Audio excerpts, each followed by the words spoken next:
যে তার সম্পদ ব্যয় করে লোক দেখানোর উদ্দেশ্যে। ইয়া আইয়ুহাল্লাযীনা আমানু লা তুবতিলু সাদাকাতিকুম বিল মান্নি ওয়াল আযা, হে মুমিনগণ, তোমরা খোঁটা ও কষ্ট দেওয়ার মাধ্যমে তোমাদের সাদাকা বাতিল করো না।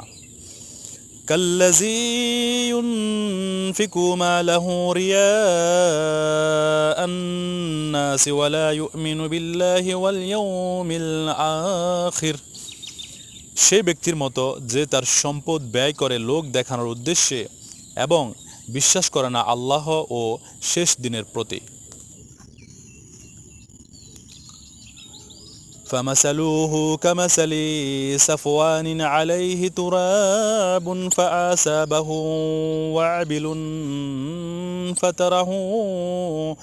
فتركه سلدا, অতঃপর তাতে প্রবল বৃষ্টি পড়ল, ফলে তাকে একেবারে পরিষ্কার করে ফেলল। لا يقدرون على شيء مما كسبوا, তারা যা অর্জন করেছে তার মাধ্যমে তারা কোনো কিছুই করার ক্ষমতা রাখে না। ওয়াল্লাহু লা ইয়াহদিল কাওমাল কাফিরিন, আর আল্লাহ কাফির জাতিকে হিদায়াত দেন না।